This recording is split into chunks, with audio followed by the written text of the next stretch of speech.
Shalom, selamat pagi Bapak Ibu dan saudara sekalian yang terkasih di dalam Tuhan.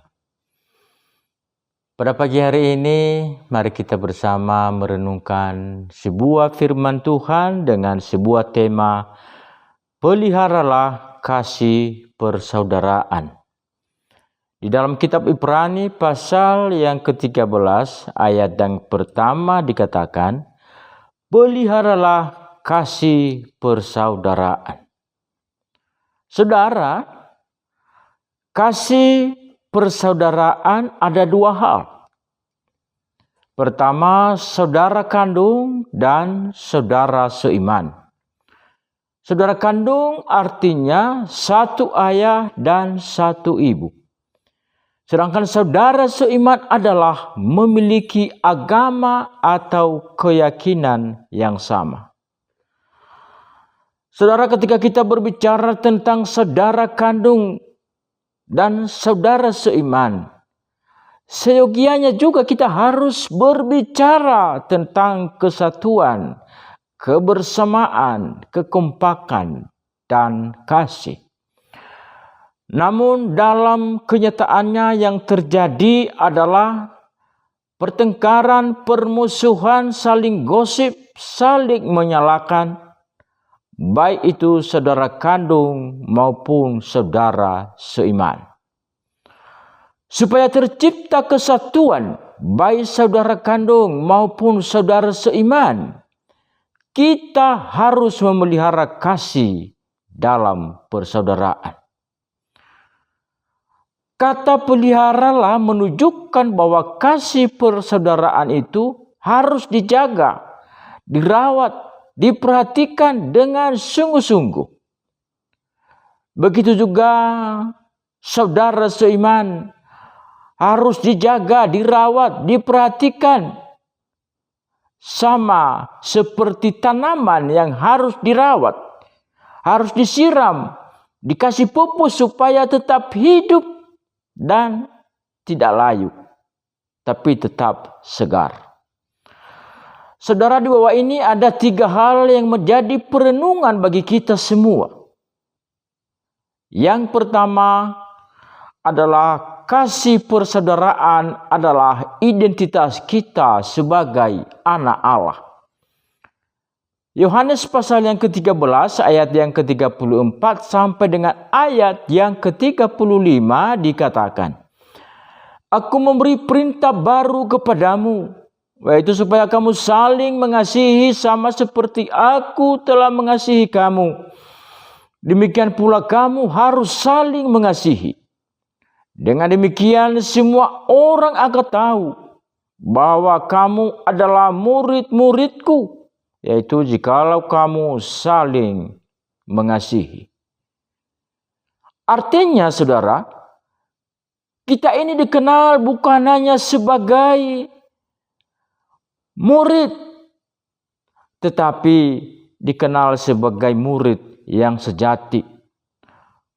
Hal itu bukan karena kita terlalu pintar, bukan juga karena kita terlalu kaya, tapi karena kita memiliki jabatan. Tetapi kita dikenal karena kasih persaudaraan di antara kita tetap terpelihara. Bagian yang kedua, kasih persaudaraan mencerminkan kasih Kristus. Yohanes pasal yang ke-4 ayat yang ke-7 sampai dengan ayat yang ke-8 dikatakan, Maka datanglah seorang perempuan Samaria hendak menimba air. Kata Yesus kepadanya, Berilah aku minum, sebab murid-muridnya telah pergi ke kota membeli makanan. Saudara, kasih persaudaraan kita bisa lakukan bukan karena keinginan pribadi, tetapi semata-mata karena kasih karunia Allah bagi kita. Kita saling mengasihi karena Allah lebih dahulu mengasihi kita.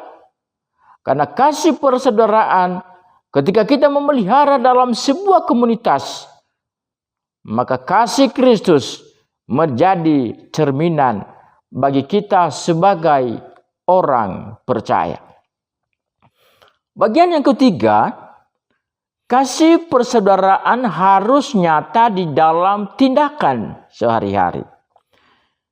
1 Yohanes pasal yang ketiga ayat yang ke-18 dikatakan, anak-anakku, marilah kita mengasihi bukan karena perkataan atau dengan lidah, tetapi dengan perbuatan dan dalam kebenaran. Saudara, kasih persaudaraan nyata ketika kita saling mendoakan, saling mengasihi, saling membantu, saling menolong, saling memperhatikan.